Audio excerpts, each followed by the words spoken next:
Fala aí, pessoal, beleza? Tô dando as caras aqui de novo, faz tempo que eu não apareço, mas agora eu pretendo voltar e manter uma certa constância aí de vídeos no canal. Então, se vocês curtirem esse conteúdo, comenta aí, apoia. E o vídeo de hoje a gente vai fazer aqui o tour pelo Home Lab, o Mini Hack. Basicamente eu queria montar um servidor para eu hospedar meus arquivos, rodar algumas aplicações, queria também instalar um Firewall, colocar Adblock na rede.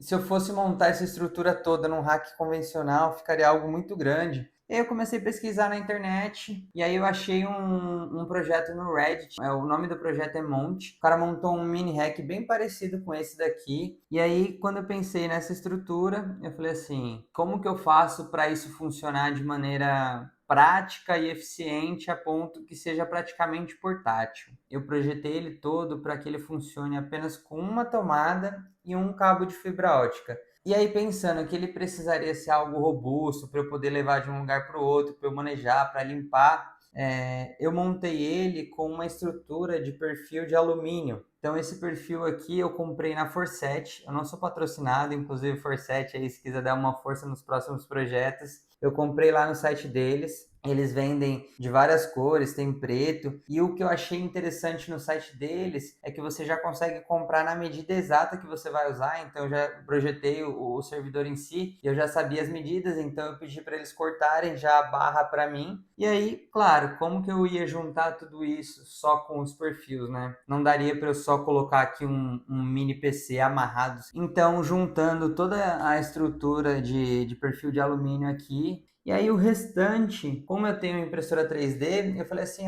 para fazer algo único, algo que seja personalizado, eu vou modelar e imprimir. Então toda essa interface que você está vendo aqui, eu modelei e imprimi na impressora 3D. E os filamentos é da 3D Max e da Printalot. Eu vou deixar a estrutura da rede que eu montei aqui, vai ter uma imagem exemplificando mais ou menos como que funciona a rede aqui. E aí eu vou falando para vocês. Então eu comprei uma GPON, aqui dentro, aqui atrás eu tenho uma GPON, onde entra a fibra ótica direto da operadora, então eu não uso mais modem de operadora. A GPON faz a conversão da fibra ótica para Cat6, aí do Cat6 eu faço a distribuição para todos os outros aparelhos que eu uso aqui. E aí como funciona? Sai um cabo de rede Cat6 da GPON, depois que ele transformou a fibra ótica em Cat6, e entra aqui no meu firewall. De firewall eu estou usando um NanoPi R2S Plus.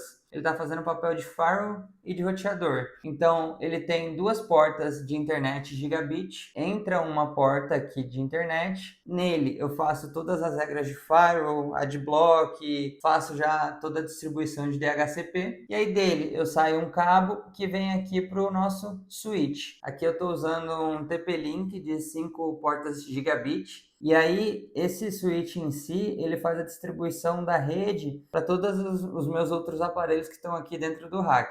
Ele faz a distribuição para o meu NAS e para minha máquina de testes aqui também. Tá, Bruno, mas você está usando o NanoPi e para fazer o Wi-Fi funcionar, o que você faz? Para o Wi-Fi, o que eu estou usando? Eu estou usando aqui um Mercosys MR70X. Então eu estou usando ele só na função de Access Point. Então sai um cabo lá do meu switch e vem para cá. Ele transforma a internet que o NanoPi já forneceu como DHCP em Wi-Fi. Então basicamente esse cara aqui eu só estou usando ele como Access Point. Embaixo eu tenho dois mini PCs, ambos da Lenovo. Eu também vou deixar a imagem aí para vocês verem. É o mesmo modelo de computador. Eu procurei computadores que fossem menores e ainda assim fossem eficientes e atendessem os requisitos que eu precisaria para montar um NAS ou uma máquina de testes. Ambos estão rodando o i5 de 10ª geração. O de cima aqui eu tenho 500 GB de HD, 8 GB de RAM. E o de baixo, que é o NAS e roda algumas outras aplicações, ele está com 8 de RAM também. E ele tem 2 teras de armazenamento. Então eu tenho os HDs aqui, os slots para HD, para encaixar os HDs. E conforme eu for aumentando a quantidade de arquivos, ou quiser montar um sistema em RAID, eu posso usar todas as gavetas aqui. Eu tenho espaço, slot até 4 HDs.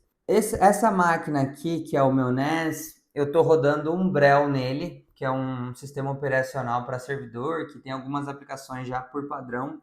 E aí, quando eu montei essa máquina aqui, eu comecei a ter alguns problemas nela, que ela começou a esquentar bastante, por ter bastante consumo, dependendo da aplicação que eu rodava, aumentava o processamento. e aí acabava esquentando bastante.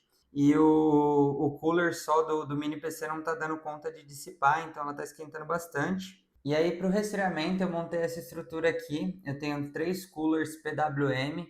São coolers que ele vem com 4 pinos, então você consegue gerenciar a velocidade que o cooler vai girar. Então, se eu quero que ele gire com 5% da potência, se ele gira com 30% da potência, e aí você consegue regular isso. E aí, para controlar, eu coloquei aqui um Node MCU, um SP8266. Então, basicamente, o que ele faz? Eu tenho o Umbrel e o outro computador aqui, que roda Linux. Então, eu tenho uma aplicação que manda uma requisição para o meu Node MCU a cada minuto, com a temperatura média dos dois computadores. E aí, o Node MCU, de acordo com a temperatura dos computadores, ele regula a intensidade que os coolers vão girar. Aí aqui eu coloquei um displayzinho só para eu ver qual que é a temperatura média dos computadores, qual que é a potência que os coolers estão girando. Tá, Bruno, legal. Mas e aí, como que você faz? Você tem várias tomadas para ligar todos esses aparelhos. E aí, como eu queria algo prático que funcionasse igual a fibra ótica funciona só com um cabo, eu resolvi fazer o cálculo de todo o consumo de todos os componentes, dos mini PCs, roteador, switch, enfim, fiz todos os cálculos de consumo. E eu comprei essa fonte chaveada, é uma fonte de 24 volts, 30 ampere. E aí, para distribuir a energia para os aparelhos, porque cada aparelho consome uma tensão e uma corrente diferente, então eu comprei esses reguladores de corrente e tensão aqui, e aí cada um deles regula para cada um aparelho específico. O roteador aqui funciona com 12 volts, 1 ampere. Aí aqui no regulador de tensão, ele entra os 24, e aí ele regula aqui, eu quero que saia 12 volts e quero que saia 1 ampere.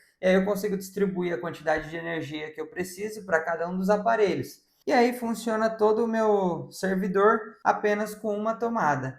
Se você gostou do vídeo, se você quer montar um projeto desse, eu vou deixar aí na descrição todos os componentes que eu usei para montar ele. Vou deixar os links também, se você puder e quiser comprar, tá aí na descrição do vídeo. Eu vou deixar também o link do meu site para você acessar e ver o projeto.